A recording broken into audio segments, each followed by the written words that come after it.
Good evening बच्चों। आज हमारा नेक्स्ट टॉपिक है। पहले मैंने आपको कराया है अमेरिका के संविधान की विकास और निर्माण, किस तरह अमेरिका का संविधान बना। तो आपको पता है कि 13 उपनिवेशों ने मिलकर इंग्लैंड से स्वतंत्रता प्राप्त करी और एक अमेरिका का संविधान बनाकर तैयार किया। वो हमने पूरा क्वेश्चन पढ़ा है। आज हमारा नेक्स्ट क्वेश्चन है प्रथाएं व परंपराएं, कि अमेरिका की संविधान में प्रथाएं व परंपराओं का क्या रोल है, क्या भूमिका है। या ये क्वेश्चन ऐसे भी आ सकता है, पहले क्वेश्चन को ध्यान से समझो कि अमेरिका के संविधान की क्या परंपराएं हैं, या अमेरिका के संविधान में वर्णित परंपराओं का वर्णन करो। तो इस क्वेश्चन में पहले हमें सबसे पहले पता होना चाहिए प्रथाएं व परंपराएं होती क्या है। ध्यान से सुनना, एक ही लाइन में समझ। जैसे संविधान का मैंने क्या बताया था, संविधान क्या होता है, लिखित नियमों के समूह को संविधान कहते हैं। और ये क्या होगा, प्रथाएं क्या होगी, बिल्कुल इसके अपोजिट, अलिखित नियमों के समूह को प्रथाएं या परंपराएं कहते हैं। तो ये अलिखित नियम कौन से होते हैं, ऐसे नियम होते हैं जिनका कहीं पर भी लिखित वर्णन नहीं होता है, लेकिन इनकी व्यवहारिक उपयोगिता के कारण लोग लंबे समय तक इसका प्रयोग करते चले जाते हैं। तो वो क्या बन जाती हैं, प्रथाएं और परंपराएं। बड़ा अच्छा सा एग्जाम्पल आप घर में भी देख सकते हो। जैसे आपके घर में शादी पे कभी दादा या दादी के टाइम शादी पे ये हुआ गया, हल्दी की रस्म है, कोई लिखित तो वर्णन नहीं है, ऐसी रस्म होती है, हल्दी की रस्म है। तो वो क्या हो गया कि आपकी फिर दादा दादी ने भी उसको फॉलो किया, फिर आपकी मम्मी पापा ने भी उसको फॉलो किया, अब आप भी उसको देखते आ रहे हो तो आप भी आगे इसको फॉलो करोगे।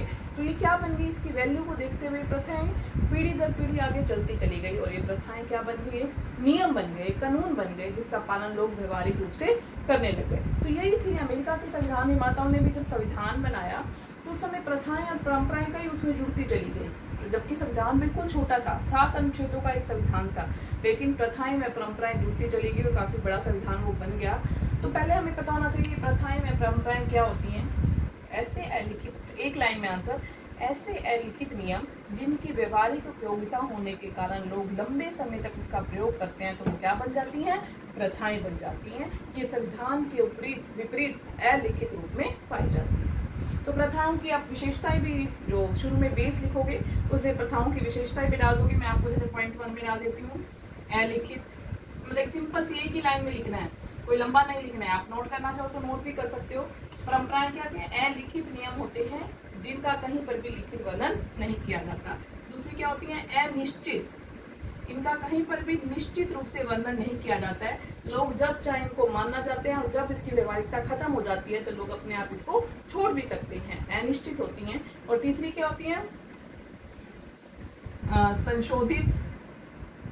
परंपराएं क्या होती हैं, बदलते हुए समय के साथ साथ जैसे नई नई पीढ़ी आती जाती है तो प्रथाओं और परंपराओं में कुछ अपने अकॉर्डिंग परिवर्तन भी करती रहती है। इसके लिए कोई रूल्स रेगुलेशन नहीं है, तो प्रथाएं क्या होती हैं, बदलती भी रहती हैं। मतलब प्रथाएं क्या है, अलिखित नियम है, अनिश्चित है, कभी भी समाप्त हो सकती हैं। जब लंबे समय तक लोग प्रथाओं का प्रयोग करना बंद कर देते हैं तो वो प्रथा अपने आप ही समाप्त हो जाती है। उसके बाद तीसरी क्या है, प्रथाएं क्या होती हैं, संशोधित होती हैं, बदलते हुए परिवेश के साथ, सामाजिक आर्थिक परिस्थितियां बदलते के साथ साथ आने वाली जो पीढ़ी है इन प्रथाओं व परंपराओं में परिवर्तन भी करती रहती है। तो ये प्रथाएं व परंपराएं क्या होती हैं, बदलती रहती है। छोटी सी इंट्रोडक्शन आप बेस में डालोगे, पहले प्रथाएं व परंपराओं का अर्थ, फिर आ जाएगा प्रथाओं व परंपराओं की विशेषता।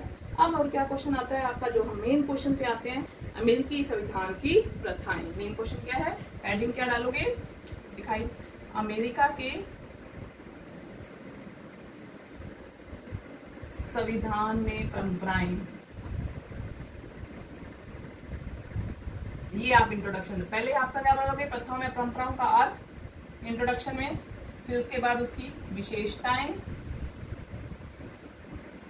फिर उसके बाद आपका क्या आ जाएगा, अनिश्चित, संशोधित, अमेरिका के संविधान की परंपराएं। तो इसमें आप क्या करोगे, आज मैं समझाऊंगी, पहले समझ लेना अच्छी तरह से। फिर पहले आप इसको क्या करोगे, इसके सिर्फ पॉइंट लिख लोगे, पॉइंट याद हो जाएंगे तो आपको आगे लिखना आसान हो जाएगा। तो पहले इंट्रोडक्शन में यही लिखोगे कि अमेरिका का संविधान, जो विश्व का सबसे पहला लिखित संविधान था, सबसे छोटा संविधान था, जो 4 मार्च 1789 को लागू हुआ था। इस संविधान के अपने कुछ अलिखित नियम व परंपराएं भी थी जो संविधान का हिस्सा बनती चली गई। वो परंपराएं निम्नलिखित प्रकार से हैं। पहली है, कुछ भी आगे पीछे कोई भी पॉइंट लिख सकते हो, राजनीतिक दल। अमेरिका के जो संविधान निर्माता थे जॉन फर्नांडिस, वो क्या था, वो जब अमेरिका के संविधान का निर्माण करने में उनका बड़ा महत्वपूर्ण योगदान था।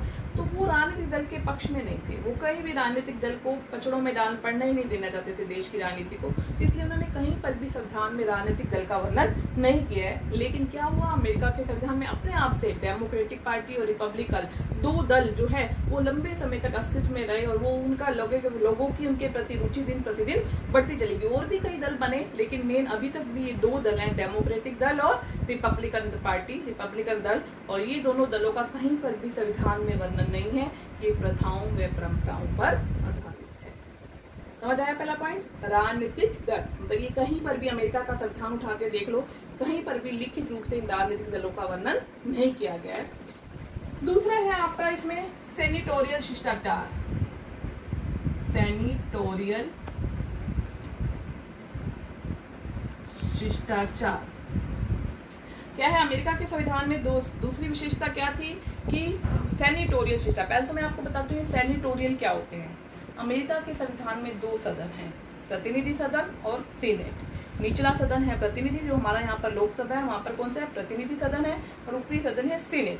तो अमेरिका में जो सीनेट के जो सदस्य होते हैं, 100 सदस्य हैं सीनेट के, उनको बोलते हैं सेनेटोरियल। क्या बोलते हैं उनको, सेनेटोरियल। तो ये जो सदस्य हैं सेनेटोरियल शिष्टाचार, इसका क्या मतलब है, अमेरिका का राष्ट्रपति जो देश का सर्वोसर्वा व्यक्ति होता है, वो अगर कोई भी डिसीजन लेता है तो उसे सीनेट की परमिशन लेनी पड़ती है। सीनेट मतलब सीनेट के सदस्यों की, सेनेटोरियल की, और उसकी आज्ञा परमिशन लेकर ही वो काम करता है। जबकि संविधान में कहीं पर भी नहीं लिखा हुआ कि अमेरिका का राष्ट्रपति जो है सीनेट के सदस्यों के अकॉर्डिंग काम करे, लेकिन अमेरिका का राष्ट्रपति सीनेट को महानता देने के लिए सेनेटोरियल शिष्टाचार को अपनाता है और उनकी बातों को मानता है। तो ये भी संविधान में कहीं पर भी वर्णन नहीं किया गया, लेकिन अमेरिका के संविधान की ये परंपरा बन चुका है, ये बना है। उसके बाद है राष्ट्रपति का कार्यकाल, राष्ट्रपति की चुनाव प्रक्रिया क्या है। अमेरिका के राष्ट्रपति की चुनाव प्रक्रिया में भी संविधान मौन था। संविधान निर्माता चाहते थे कि अमेरिका का राष्ट्रपति है प्रत्यक्ष रूप से राष्ट्रपति का चुनाव अप्रत्यक्ष रूप से कराया जाए, एक निर्वाचक मंडल होगा जो राष्ट्रपति का चुनाव कराएगा। लेकिन वास्तव में क्या हुआ, अमेरिका का चुनाव जो है, जो पहली बार जब अमेरिका के राष्ट्रपति का चुनाव हुआ तो जो निर्वाचक मंडल के सदस्य थे उनका चुनाव जनता ने प्रत्यक्ष रूप से किया, प्रत्यक्ष रूप से अपने भागीदारी बनाई। तो अप्रत्यक्ष चाहते हुए भी अमेरिका के राष्ट्रपति का चुनाव क्या बन गया, प्रत्यक्ष बन गया। और उसके बाद से ये परंपरा चलती आई कि अमेरिका के निर्वाचक राष्ट्रपति के लिए जो चुनाव होते हैं, जो निर्वाचक मंडल होता है, उसके सदस्यों का चुनाव जनता प्रत्यक्ष रूप से करेगी। और इस तरह अमेरिका का चुनाव अप्रत्यक्ष होते हुए भी राष्ट्रपति के चुनाव प्रणाली क्या हो गई, प्रत्यक्ष हो गई। तो ये भी किस पर आधारित है, हमारे वहाँ की परंपराओं पर आधारित है। उसके बाद है राष्ट्रपति का कार्यकाल।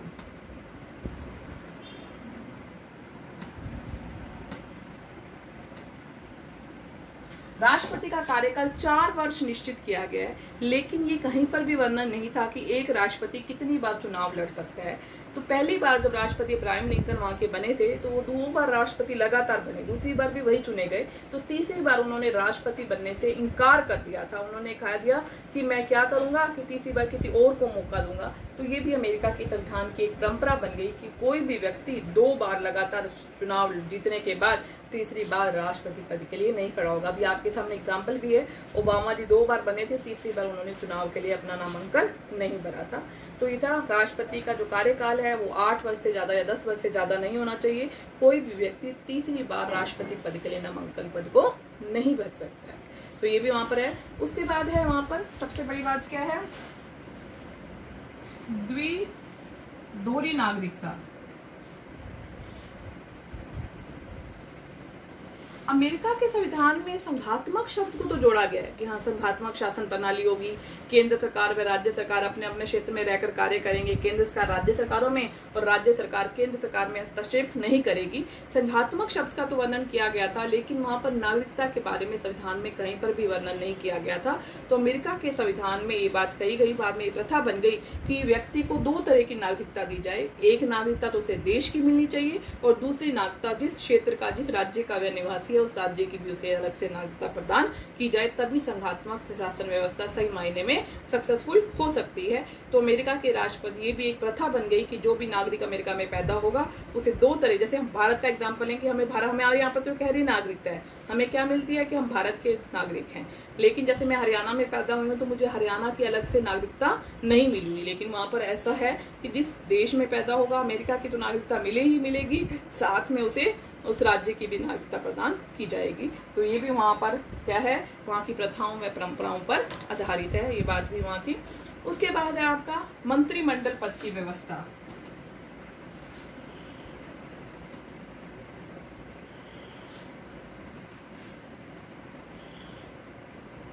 मंत्रिमंडल पद की व्यवस्था, अमेरिका के संविधान में कार्यपालिका संबंधी सारी शक्तियां राष्ट्रपति में निहित हैं। जो लिखित संविधान है उसमें क्या कहा गया, राष्ट्रपति सर्वोसर्व है, सभी शक्तियां राष्ट्रपति में निहित होंगी। राष्ट्रपति देश का वास्तविक मुखिया होगा, वास्तविक रूप से भी उन शक्तियों का प्रयोग राष्ट्रपति ही करेगा। कहीं पर भी प्रधानमंत्री या मंत्रिमंडल पद की व्यवस्था नहीं की गई। लेकिन अमेरिका के जो राष्ट्रपति थे, पहली बार उन्होंने क्या किया, अपनी सहायता के लिए, अपनी हेल्प के लिए कुछ व्यक्ति नियुक्त किए, कुछ मंत्रिमंडल बनाया गया, मंत्री नियुक्त किए गए ताकि वो समय समय पर वित्त संबंधी या विदेश नीति संबंधी राष्ट्रपति की हेल्प कर सके। तो उसके बाद से वहां एक प्रथा बन गई कि राष्ट्रपति जब चाहे मंत्रिमंडल के सदस्यों को, मंत्रिमंडल का निर्माण कर सकता है, अपने मंत्रिमंडल बना सकता है, मंत्रियों की नियुक्ति कर सकता है और जब चाहे उन्हें पद से हटा सकता है। ये भी वहां की प्रथाओं व परंपराओं पर आधारित था, मतलब कि राष्ट्रपति क्या है। उसके बाद है लोकतंत्र, उदारवादी लोकतंत्र।